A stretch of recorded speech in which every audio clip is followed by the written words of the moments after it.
Alhamdulillah. Alhamdulillah fi muqami tanzilih. الذين ينفقون أموالهم بالليل والنهار سرا وعلانية فلهم أجرهم عند ربهم ولا خوف عليهم ولا هم يحزنون. أحمده وأستعينه وأستهديه ونعوذ بالله من شرور أنفسنا وسيئات أعمالنا. من يهده الله فلا مضل له ومن يضلل فلن تجد له وليا مرشدا. وأشهد أن لا إله إلا الله وحده لا شريك له وأشهد أن محمدا عبده ورسوله. نشهد بأنه بلغ الرسالة وأدى الأمانة ونصح الأمة وكشف الله به الأمة وتركنا على المحجة البيضاء ليلها ونهارها سواء لا يزيغ عنها إلا هالك. اللهم به خيرا ما جزيت نبيا عن أمته وعلى آله وأصحابه وسلم تسليما كثيرا. أما بعد، فإخوة الإيمان، أوصيكم ونفسي بتقوى الله عز وجل. يقول الله سبحانه وتعالى في محكم تنزيله: يا أيها الذين آمنوا اتقوا الله حق تقاته ولا تموتن إلا وأنتم مسلمون. Chers frères et sœurs en islam, chers croyants, rendons tous grâce à Allah, Seigneur de l'univers. Lui, dans sa grâce, nous sommes réveillés en parfaite santé ce matin, accompli la prière du Fajr et venir le voir à l'appel des doigts. Nous attestons qu'il n'y a aucune divinité qui d'être adorée en dehors de lui, et nous attestons que Muhammad sallallahu alayhi wa sallam est son homme de serviteur et messager. Salut et paix sur lui, sur sa noble famille, sur ses valeureux compagnons, sur tous ceux qui vont suivre sa voie jusqu'au jour de la résurrection, face à la que nous soyons parmi ses suiveurs. Je vous exhorte ainsi que moi-même à la crainte révérentielle d'Allah. Craignons Allah à chaque instant et à tout moment. Il faut avoir peur de Dieu. Il faut avoir peur de Dieu et se respecter. Le jour où on va te ramener à lui, le jour que tu seras entré sur lui, le jour que tout le monde va t'abandonner. Donc, tout ce que l'on va faire sur terre, il faut réfléchir, il faut penser à un jour. Ce que je fais aujourd'hui devant les gens ou en cachette, tôt ou tard, devant Allah, il serait jugé à propos de les actes que j'ai posés. Donc, craignons Allah à chaque instant. Chers frères et sœurs en islam, depuis quelques vendredis, nos imams ont lancé une série de sermons sur le calendrier de notre religion qui est la zakat. Le vendredi passé, Dr. Al-Nakoulaté nous a entretenir sur les bénéficiaires de la zakat. Autrement dit, à qui nous devons payer, donner notre zakat. Et ce que le docteur nous a orienté à travers les versets dans Surah Al-Tawbah, où Allah subhanahu wa ta'ala lui-même qui a donné les ayants droit pour passer du mérite à la zakat en catégorie qui se divise en 8 catégories. Et quand on regarde ces 8 catégories, la première catégorie c'est les pauvres. Deuxième catégorie, nous allons trouver un moment donné, il ne peut pas être pauvre, mais il a besoin de notre soutien. C'est quelqu'un qui a endetté. Ou qu'on l'a mis en prison parce qu'il doit atteindre personne 2 millions. Ou soit il y a un corps de police, si on ne vient pas avec les 10 millions qu'il avait pris à l'époque, et quand c'est les 2 millions qu'il a pris, il n'a pas pris cet argent pour aller faire du n'importe quoi, comme on dit, pour aller dilapider. Il a pris ça pour soigner un parent, et le moment de remboursement, il est capable, il n'a pas les moyens pour pouvoir payer. Et si la communauté est informée, et on fait face à ces gens-là, là où on peut donner la zakat, ce sont les endettés. Et enfin, parmi la deuxième catégorie, docteur nous enseigne aussi ceux dont on leur peur est à gagner. Il vient d'embrasser l'islam, il a perdu quelque chose, ou soit il est musulman, mais sa foi balance. Tantôt, si on ne fait pas attention, il y a d'autres qui sont en train de faire la cour. C'est-à-dire, il y a d'autres qui sont en train de chercher à l'amener chez eux. Donc, le musulman est appelé à lui donner la zakat pour raffermir, pour renforcer sa foi Et enfin, la troisième catégorie, parmi les 8, soutenir la cause d'Allah subhanahu wa ta'ala. Soutenir la cause d'Allah, comme ça a été enseigné. Il y a la construction des mosquées, des centres islamiques, des orphelinats, aller plaider des puits, autrement on dit aujourd'hui des forages, faire des ponts, faciliter la vie aux citoyens, soit aux humains. Voilà les 8 catégories qui méritent la zakat. Après la zakat, nous avons évoqué, il y a une autre action que le musulman a l'habitude de faire quotidiennement, régulièrement, chaque jour, ou soit une fois dans la semaine, sans s'en rendre compte. Si nous prenons le cas, la zakat de 1 million, il fait 25 000 francs. Mais aujourd'hui, c'est vendredi, il y a d'autres qui ont déjà distribué plus de 100 000 francs. Soit en cash, soit en nourriture, soit en autre chose. Mais quand on estime qu'on va trouver la zakat de 4 millions, le monsieur a distribué ça ce matin. Et il fait ça chaque vendredi. Et si on calcule le nombre de vendredis dans l'année, on va trouver que c'est énorme. Mais on ne considère pas. On appelle la sadaka, le sacrifice. Le sermon de ce vendredi, c'est sur le sacrifice. Qu'est-ce que c'est le sacrifice? Et comment faire le sacrifice? Et comment le sacrifice sera utile pour toi dans la vie de Siva et parmi-moi? Et le sacrifice va devenir pour toi dans la vie de l'au-delà. Venez avec moi dans Surah Al-Baqarah, Surah 2, au verset 274, où Allah subhanahu wa ta'ala nous dit ceci, je cite: الذين ينفقون أموالهم بالليل والنهار سرا وعلانية فلهم أجرهم عند ربهم ولا خوف عليهم ولا هم يحزنون. Ici, Dieu va nous parler de ceux qui ont l'habitude de donner sacrifice. Mais avant de parler de sacrifice, d'abord, qu'est-ce que c'est le sadaka? En dehors des zakats, car la zakat est obligatoire. Tu n'as pas le choix. Si tu remplis les conditions comme enseignées par les imams, tu es dans l'obligation de donner la zakat. Soit en argent, soit sur les bouteilles des animaux, soit sur les produits agricoles. Et ici, ce n'est pas le cas. Le sadaka, c'est ce que l'on donne. C'est-à-dire, c'est ce que l'on donne à celui qui est dans le besoin, avec l'intention de s'approcher à Allah. Et il est d'accord avec Allah, donc ce que tu donnes à quelqu'un qui est dans le besoin, qui mérite, mais l'intention, tu ne veux pas te moquer de la personne. L'intention, tu ne veux pas montrer aux gens, c'est parce que c'est pas de l'habitude de donner, c'est pas celui qui a les moyens. Mais l'intention qui se cache derrière, tu veux chercher la satisfaction de Dieu. Tu veux faire chercher que Dieu soit satisfait de toi. Et c'est ce qu'on appelle sacrifice. Et quand on parle de la définition du sacrifice, sacrifice est donné de quoi? Le sacrifice, on peut donner à l'argent, qui reste, comme en nourriture, comme on peut construire une maison, comme un pont, comme contribuer à la réalisation de tout ce qui est utile à l'être humain. C'est ce qu'on appelle le sacrifice. Et dans le verset, Dieu nous dit ceci: il dit ceux qui ont l'habitude, de donner, allez-y, nous pour la voie, ceux qui donnent de leur bien, nuit et jour, ils montrent aux gens, c'est-à-dire ils font ça publiquement, ils font ça discrètement, dans le secret. Et parmi ces secrets aujourd'hui, les différentes sociétés de téléphonie mobile, ou soit d'autres structures qui ont les systèmes de moyens, ça c'est un moyen aujourd'hui de faire sacrifier discrètement. Il fait passer les 100 000 à quelqu'un. Il faut même pas appeler le numéro. Tu envoies un message, non, ne cherche pas, c'est pourquoi. Ça, c'est un sacrifice que tu fais dans les cachettes. Mais tu peux faire ça ouvertement, publiquement devant les gens, pour inciter, pour encourager celui qui est à côté, qui n'a pas l'habitude de donner, pour qu'il s'habitue à donner. Mais qu'est-ce que Dieu réserve? Ce que Dieu réserve, Inch'Allah, ça c'est à la fin du sermon. Venez avec moi, le messager Mohammed alayhi salam wa salam. Si telle est la définition du sacrifice, donner quelque chose qui est écrit à qui je donne, et au moment où il a besoin, je ne fais ça seulement pour avoir la satisfaction de Dieu, c'est ce qu'on appelle le sacrifice. Et évidemment, ce que vous donnez, il faut que cela soit utile à autrui.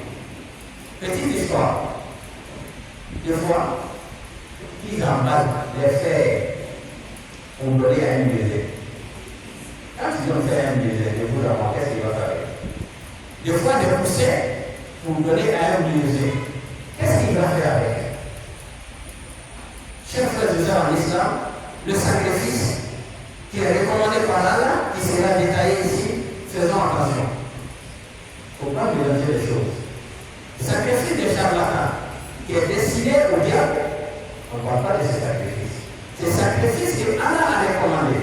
À travers son messager Mohammed alayhi salatu wa salam, c'est de ça il s'agit. Et le messager lui-même alayhi salatu wa salam va nous demander qu'est-ce que c'est le sacrifice. C'est ce qu'est la question. Quelqu'un peut poser la question à l'imam. L'imam, sacrifice pour donner, si j'ai bien compris, il faut avoir les moyens. Mais est-ce que sacrifice seulement, il faut avoir l'argent ou ça vient des gens pour pouvoir faire le sacrifice? Le messager alayhi salatu wa salam le dit dans les hadiths, je cite, كل سلام من الناس عليه صدقة. كل يوم تخطو فيه شخص يعطي بين اثنين صدقة.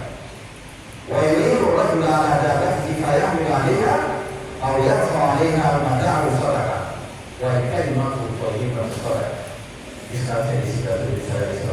Ici dans ces hadiths, si nous connaissons déjà la définition des sacrifices, c'est sûr qu'on nous donne les sacrifices, c'est pas seulement l'argent. Le messager alayhi salatu wa salam, chaque jour que Dieu fait, comme c'est vendredi, nous nous sommes réveillés en parfaite en bonne santé. Le messager dit toutes les actions au-delà de l'être humain est considéré comme sadaqa, mais à condition que ces actions soient destinées à Allah subhanahu wa ta'ala. L'exemple, le messager alayhi salatu wa salam dit, le fait que chaque matin, tu t'es réveillé, tu étais juste entre deux personnes, il y a du bien les idées.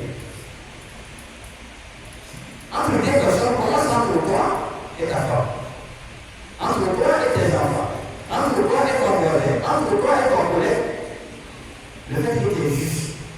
C'est-à-dire, tu ne fais pas quelque chose à la personne qui laisse cette dernière au soir, que toi-même tu sais que si on me faisait la chose, je n'allais pas aimer.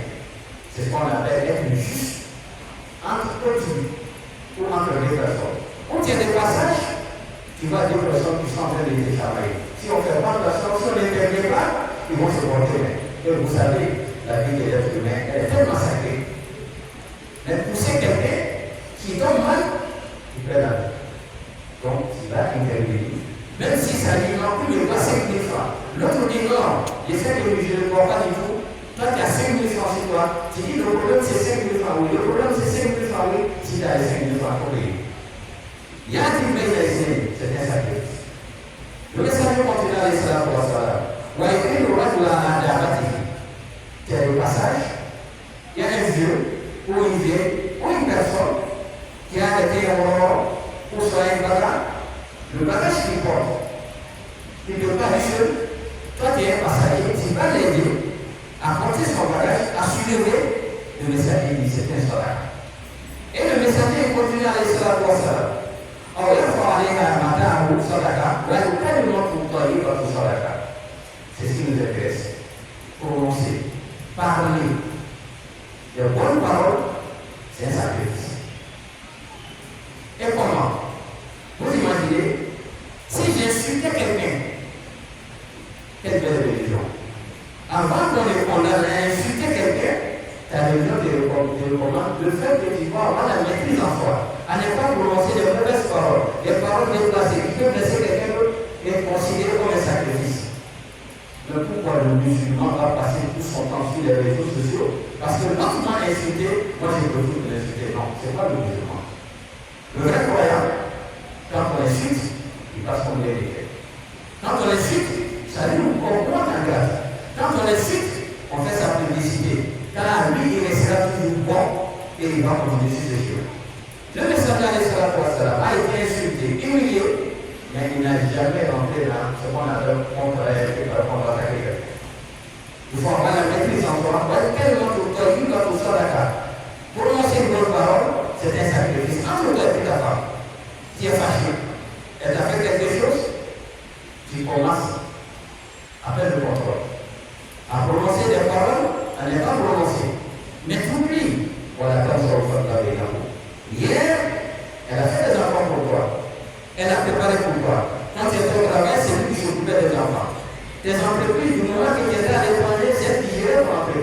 pour soit tes biens. Et après ton retour, tu n'as pas trouvé une mauvaise personne si ce n'est pas cette terre. C'est plus que ça.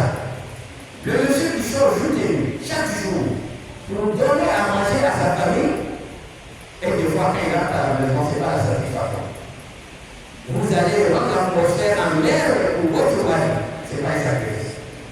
Le sacrifice dans un foyer, venant d'une femme envers son mari, c'est l'obéissance, c'est la considération, c'est le respect que le mari a à laquelle Dieu, le respect de le mari qui s'applique à ses obligations quand on appelle le sacrifice.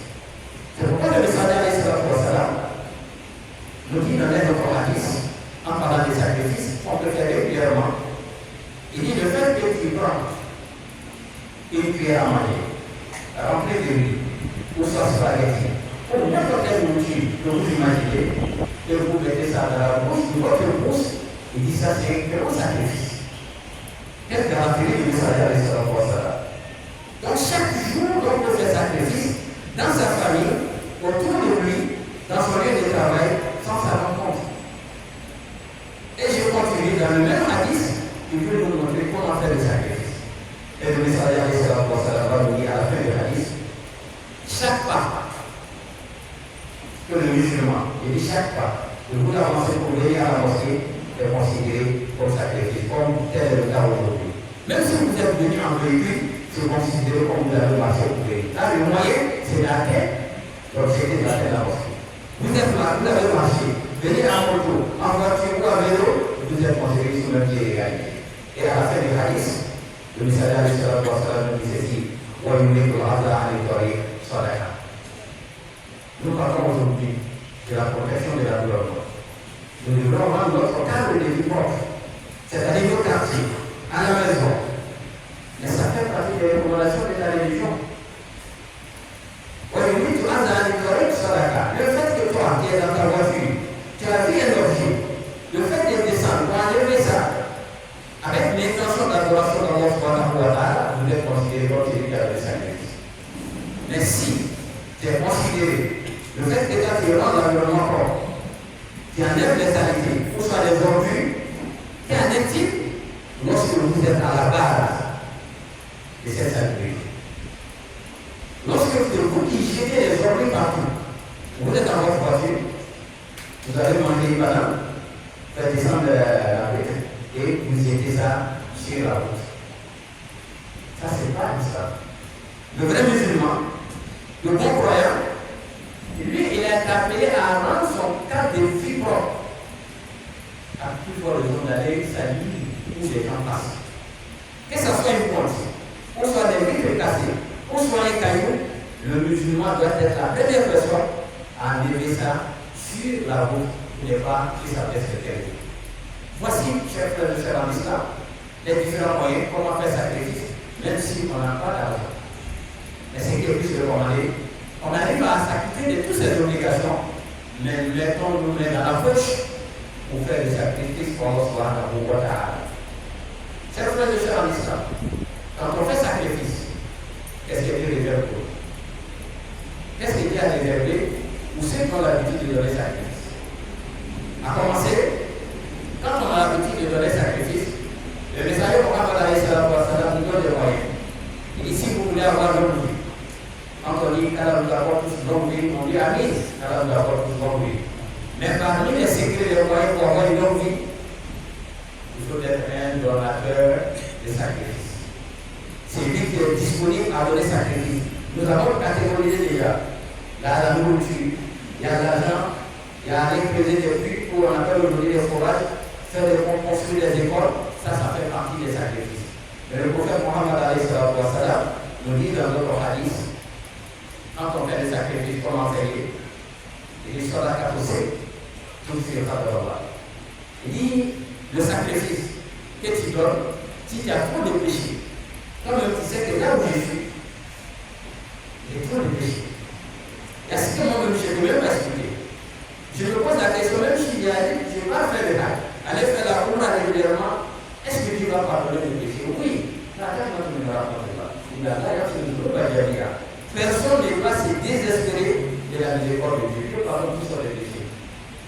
Et parmi les moyens, le prophète dit faire sacrifice dans la discrétion, en cachette, il dit la colère de Dieu. Il devrait savoir sur toi, Dieu va plus se fatiguer sur la content de toi. Ça, c'est sacrifice. Parmi les avantages des sacrifices sur terre, voici un. Deux, quand on donne sacrifice, à qui on donne? On va apporter la joie dans son cœur. On va apporter la satisfaction dans son cœur. Vous allez donner l'espoir à celui qui n'avait pas, et ce dernier va prier pour vous. Qu'est-ce qu'il dit? Alors vous apportez l'homme. Et il ne va jamais vous oublier. Donc les avantages du sacrifice, c'est l'homme. Et là, on s'adresse à chaque parole. Si nous voulons que nous et nos enfants, alors nous mettons tous encore sur le droit humain, parmi les secrets, il y a le sacrifice. Il y a le sacrifice. Vous regardez des familles. On trouve un jeune dedans, à l'époque, on voyait qu'il n'était pas aussi bien. Mais du coup, quand on est sorti de l'université, lui, avoir l'emploi, ça a été facile. Et aujourd'hui, il est compté parmi les champions. Mais quand on regarde son comportement et ce qu'il était à l'époque, ce n'était pas comme ça. Cherchez bien, il y a un secret. Parmi les secrets, si les grands-parents, ils étaient des gens généreux, parce que si tu n'es pas généreux, tu ne peux pas sacrifier. Quand tu n'es pas généreux, tu ne peux pas donner sacrifice. Donc parmi les moyens, pour demander à Allah qu'il nous mette sur le droit chemin, et y compris nos communautés, c'est-à-dire nos enfants, nos petits-enfants, nos arrière-petits-enfants, il faut être parmi ceux qui ont sacrifice.